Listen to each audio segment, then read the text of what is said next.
c'était même la programmation sur Palm Pilot, hein, avant même mobile, donc c'était dans les années 99, d'ailleurs, ça remonte pas très loin.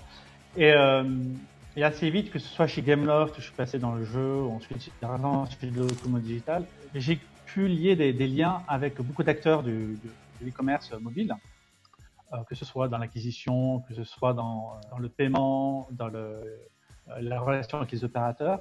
Et je me suis vite aperçu qu'il y avait un grand gouffre entre, d'un côté, des gens qui ont des idées, qui ont des concepts, qui ont un business à faire tourner, qui ont envie de développer, et d'un autre côté, un grand frein de leur côté, soit en termes de ressources, de moyens ou de réseaux, pour commercialiser leurs offres. Le trafic sur mobile, on a mis le temps à s'apercevoir que c'était primordial. Ensuite, la publicité a pris le pas. Maintenant, on voit que ça fait du direct to store, mais on a encore du mal à aller à l'étape supérieure, qui était vraiment de dire tout est centré autour du mobile, et notamment le paiement, mais les transactions, le conversationnel.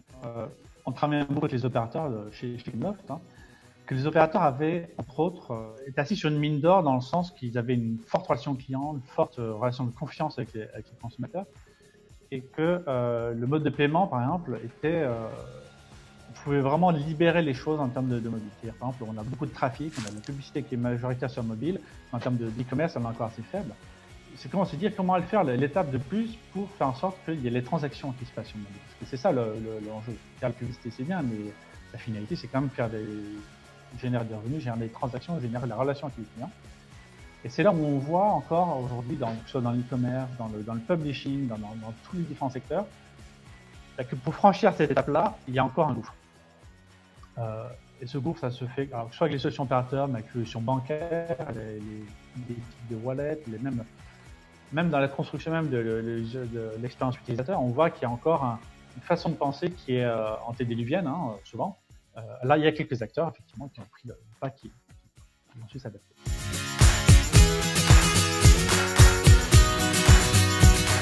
On a toujours un train de retard par rapport à d'autres écosystèmes, comme l'écosystème chinois, etc. Est-ce que l'expérience asiatique peut être répliquée en Europe? Alors, c'est pas forcément, c'est l'ambition qu'on voudrait se donner. Ça va pas forcément être toujours vrai, parce qu'il y a toujours des différences culturelles. Et on pourrait potentiellement être très disrupté sur des nouveaux canaux. On le voit effectivement, le conversationnel, c'est un des cas. En fait, si on s'adapte pas, si on n'innove pas, si on n'essaie pas d'embrasser l'innovation au lieu de la freiner, d'essayer de la contrôler vers soi, à un moment donné, on va se faire disrupter. Et ça va être violent. Avec l'application messagerie, ce qui s'est passé en Chine et ce qui se passe aussi au Japon, d'autres endroits, effectivement, quand les acteurs se mettent ensemble, non pas pour se battre les uns contre les autres, mais pour effectivement faciliter le business à la fin, quand il y a un acteur qui prend le pas dessus, tout de suite, ça peut aller très très vite. Donc moi, là, je vois ça comme une opportunité plus qu'une crainte à avoir. Et c'est le message en général que je donne à mes clients, que je donne à mes prospects, c'est de dire, il y a quelque chose qui se passe, testez-le, essayez d'aller à fond, testez un test. En plus, dans le digital, on peut pas dire que ce soit des investissements lourds en termes de serveurs dans tous les sens. On peut tester les technologies très rapidement, tester des business models très rapidement. Je pense que on va dans ce sens-là, le monde va dans ce sens-là. Après, à savoir, est-ce qu'on va être devant ou derrière.